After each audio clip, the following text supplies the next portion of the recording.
Straight from the duck pond, this is Groover Solutions. I'm your host, Chuck Groover. And just kind of I know last week I kind of did the reintroduction to this podcast and went on talking about cryptocurrencies and the crypto market and kind of was really down on it because pointing out all the things that I see wrong with it. And, well, this week I will continue on that, on the concept of the cryptocurrency markets, but I won't spend as much time on what I see wrong with it. I think I did probably too good of a job last week, or in the last episode. But one thing I do kind of want to do is, I realized afterwards that there were some things I wanted to say that I didn't say, and some things I did say that I didn't quite properly explain, and I just want to clear up one of those, and that was that whole internet analogy. That came about because on another podcast I heard someone base one of the Bitcoin maximalists say the reason why he sees Bitcoin as being the only one that's going to survive is that there is only one internet.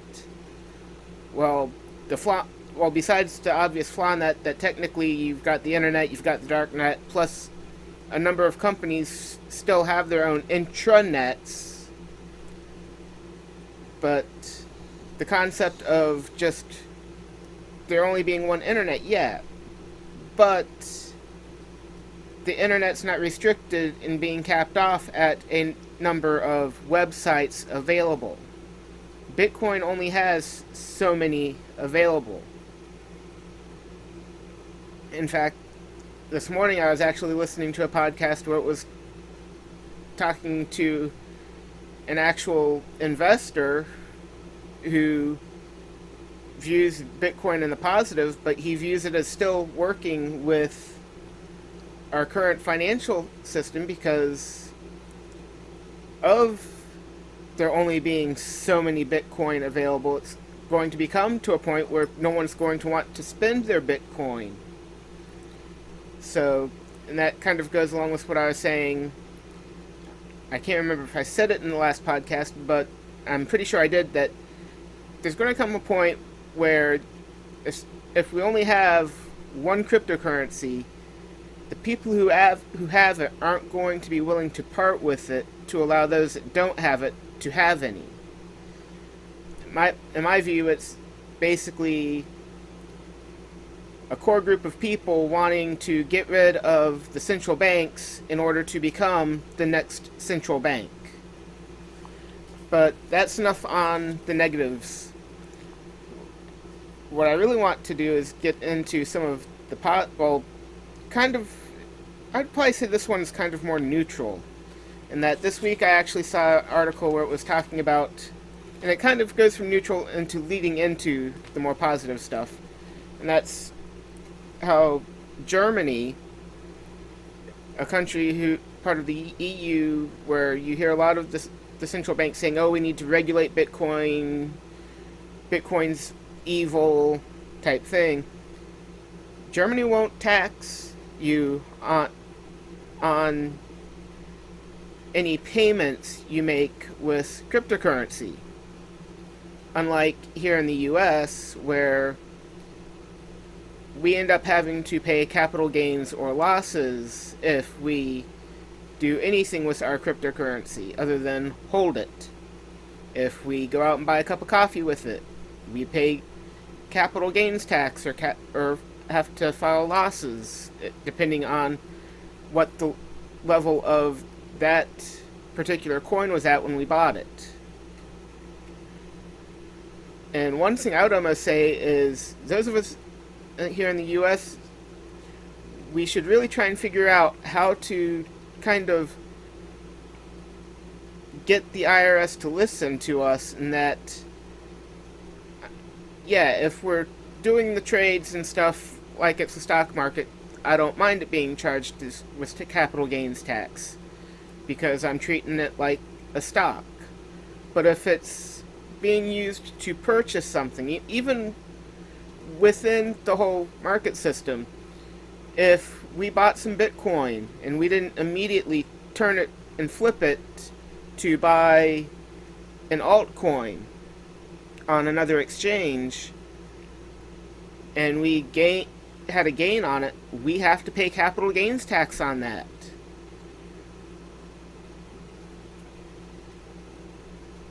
That is, I would say, that would be a purchase that probably shouldn't have capital gains tax put on. I mean, I could see like an income tax type thing, if, like how with foreign currencies, if I were to go to an exchange and swap out, say, $100 for €100, because I was planning on going on a trip over to Europe, but then the trip got canceled and I forget about those €100 until I really need them. I go back and exchange them, and those €100 are now, or that $100 worth of euros is now worth $150. I wouldn't mind mentioning that, yeah, I had a $50 income gain, and we only would have to really, from what I've seen on the internet, I know you don't believe everything you see on the internet, but from what I've read, it would just be considered as regular income for tax purposes, not capital gains tax. But again, if I were to use Bitcoin if I were to go and buy, say, Cardano and hold it, and then go and then sell the Cardano for Bitcoin to then cash out as US dollars, or sell the Cardano for Bitcoin and have what would amount to being an income gain on it, I can see doing the capital gains tax. But a lot of what I invest in are, as I've probably said in the last episode, are the ones that I could see myself actually using, which is more of the payment version altcoins, like Litecoin, Bitcoin, Dash, to an extent Ethereum, even though it was designed not specifically for payment, but a lot of people will use it for payment. I mean, you look at most of the exchanges, you're either going to be using Ethereum or Bitcoin to buy your other alts. So that kind of also goes into some of the positive side of crypto, because we start seeing other countries that are, I won't say fully looking favorably, but they're taking a more favorable stance, especially tax purposes, than the US is. And that's where I get in with some of the positive aspects of crypto. I mean, I know a lot of people say it came about as a way of replacing the financial system, to where we're not reliant on like the Federal Reserve or the central banks. And my opinion is, if the Federal Reserve and the central banks do somehow fail and finally implode from the policies of continuously printing money the way that they have been, and not remedying the underlying situations, yeah, cryptocurrencies are really going to be useful. But then, even with our current financial systems in place, I can see cryptocurrency, the crypto, Bitcoin, especially the payment ones, being very useful. I mean, we are now living pretty much in a global economy. And to me, even with the Federal Reserve here in the US, our fiat money, I can see a global currency also being very useful. And that's what a lot of these can be. Especially the ones that are like Litecoin and Dash, that are designed and are becoming more able to be used as payments because of the number of coins available and all of that. I mean, I know there, other than eBay and a couple other websites that I purchase from that happen to the sellers be in China, but they have everything priced in US dollars, so I pay in US dollars. I don't have to worry about converting. But I also know on eBay, and I usually skip those sellers. There are some sellers that have their country's currency listed as the buying price, and it will either show in italics or in small print what it is in US dollars. And I usually skip those listings because I don't want to have to deal with the fact of going through PayPal and then also having to add on the exchange an exchange fee that I've believe from selling on eBay that I've heard and seeing on the sellers board mentioning of for people buying through basically from different countries having to deal with. But then also, and then also I recently bought a Trezor hardware wallet for me to store my various coins on. And I know everyone says, oh, don't buy it from Amazon because you don't know if you're going to be getting an authentic one, and you don't know if you're going to be getting one that hasn't been already used, or if the private keys are still safe. Well, I ended up buying mine from Amazon because all of the hardware wallets, unless you buy them off of Amazon, you're having to buy them from, it looked like, I know Ledger and Trezor, both of their sites only showed a euro price. So I'm guessing that they are local to somewhere in Europe, but if you live in the US, you would have to go and figure, okay, 85 euros, okay, when I was looking at the current exchange rate, that was about $110. Then, on top of that, it's another 22 euros for shipping, for international shipping. And I'm pretty sure on top of that, I would have also had to have paid some sort of fee to convert my US dollars that I would be using to pay into those euros that they would be accepting. Where if things like Litecoin, Bitcoin, Dash, Ethereum, even Bitcoin Cash I know some of you are haters on it, but they do have a community around that probably won't fully keep it from dying, whether you want to admit it or not. And I will say I'm not a big fan of Bitcoin Cash, but also out of everything I've had, and I think Dash might be one that I recently acquired that follows the same thing. Their Bitcoin values are still worth more than their US dollar values are. So you can take that however you want. But getting back to this whole global economy thing, using something like one of the coins, Bitcoin, or one of the altcoins that are designed as a currency or a form of payment, you wouldn't have to worry about converting US dollars to euros or yens or whatever that country's fiat is. If they just take the altcoin that you have,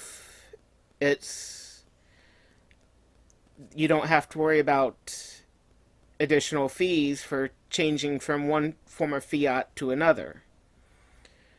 And to an extent, I've heard about this being used in positive ways similar to this, where I've heard on a number of about 3 different podcasts, 3 different organizations working with migrant workers in using various forms of crypto as remittance, basically where the migrant worker sends a portion of what they make back home to their family in their home country.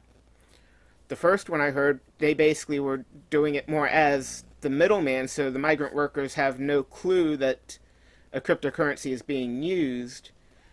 but it's still being used to cut down on the fees that are tacked on if they were, as opposed to using something like Western Union or what they, or anything else they may currently be using, because to these migrant workers, they make very little money, and they're sending about half of that paycheck back home. So the least amount that they have to pay in fees is the best for them. Although it does bring up a funny thing that it makes me question the Bitcoin Cash people of the whole Bitcoin Cash is Bitcoin, because the guy that was running this organization that was doing basically using the remittance offices as using crypto for or the blockchain for transmitting for sending the money from the migrant workers to their families and everything.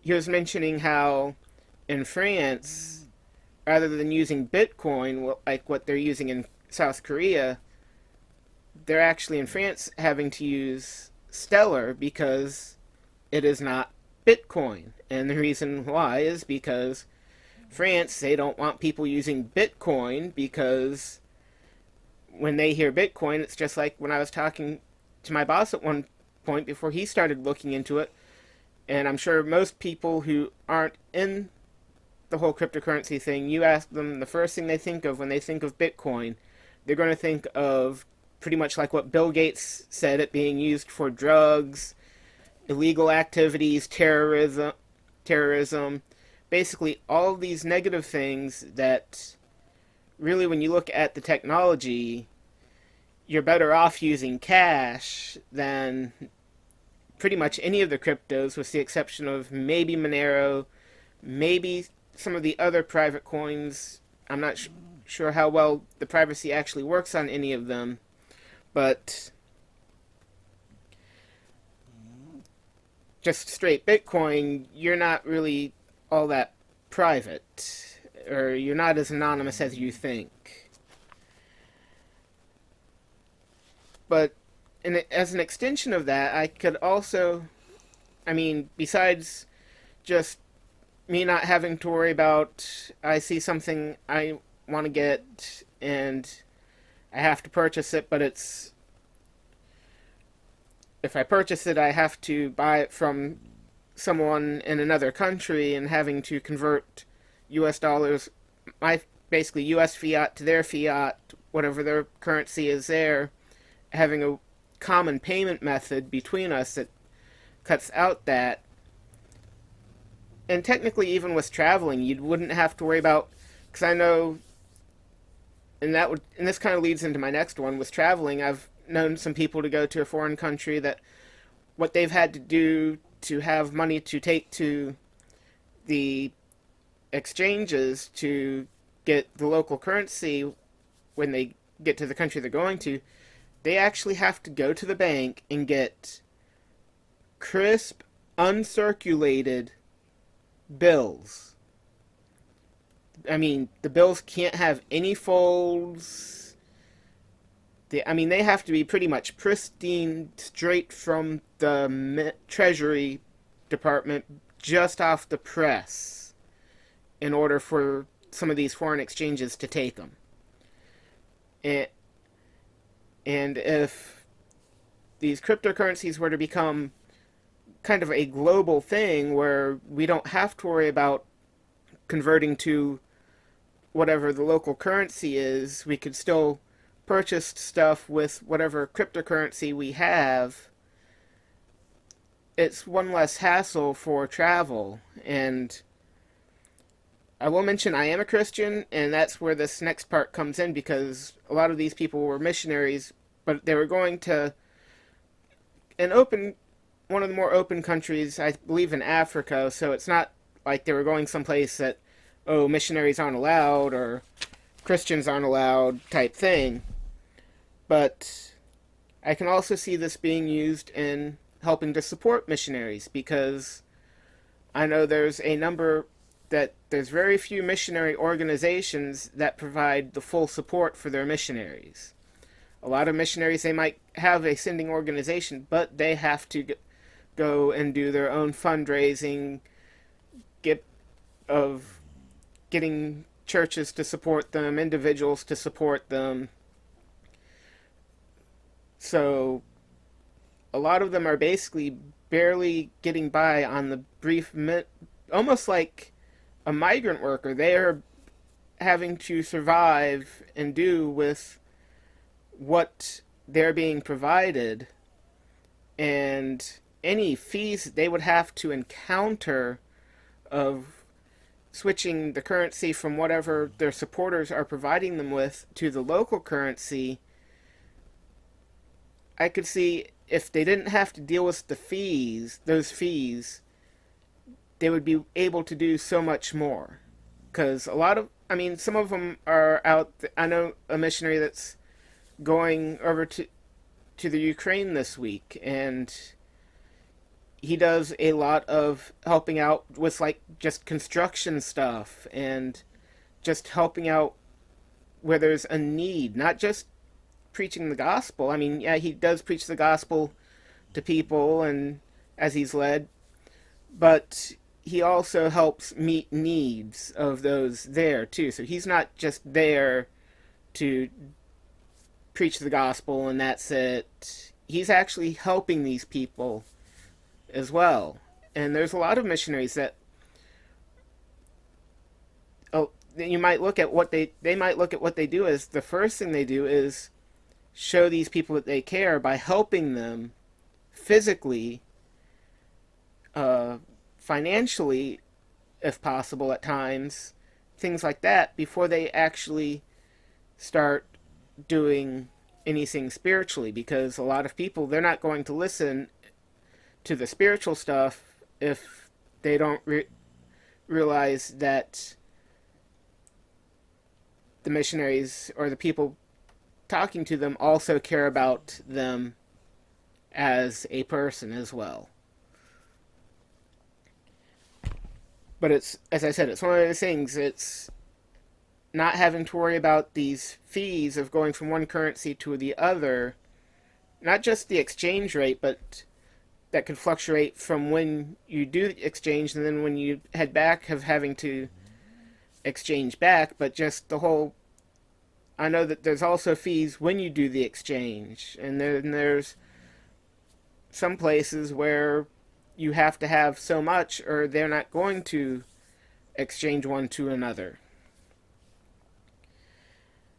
And so with that, I mean, as I said, I could see cryptocurrencies, again, in a world where our central banks and the fiat system completely implodes, because I believe there won't be more, just Bitcoin. I believe that there will still be all the different coins. We just will find out it just won't be this whole mishmash of ones that are being speculated. Oh, this sounds like it would be cool to be put on the blockchain, or let's claim we're going to do something with blockchain and create this completely unusable, or this token that's not going to be used that we're going to sell type thing. We'll probably see less of, we would probably see less of that, but we would see more of these coins like Litecoin and Dash, and even to an extent, for the, even though you don't want it, a lot of you probably don't want to hear it, Bitcoin Cash and the other Bitcoin forks, because they are more likely to be used as a method of payment as opposed to Bitcoin, which many will view as an investment, something to hold on to, like gold is right now. Although one thing I will admit is I did see a tweet by Andy Hoffman who about how he was helping one of his customers set up a Trezor wallet, and his customer's grandchild was there, and he asked the grandchild what the kid would do if his grandfather were to leave him or give him all of his gold, and the grandchild said he would buy Litecoin with it, which just kind of goes to show that Litecoin does have a good following, and whether or not Andy Hoffman wants to admit it, he kind of pointed out that just because Bitcoin is gold doesn't mean there isn't room for other altcoins. But one thing in with our current system, though, what I would say is first we need to I mean, if I were to say anything, I'd probably call myself like a cryptovangelist. I've heard some people, like that guy on the podcast this morning, was talking about how he's not a Bitcoin evangelist type thing. But I see myself as what I'd say a cryptovangelist, where and any of us in the crypto space, whether we're a Bitcoin maximalist or a Bitcoin Cash fan or part of the Litecoin fam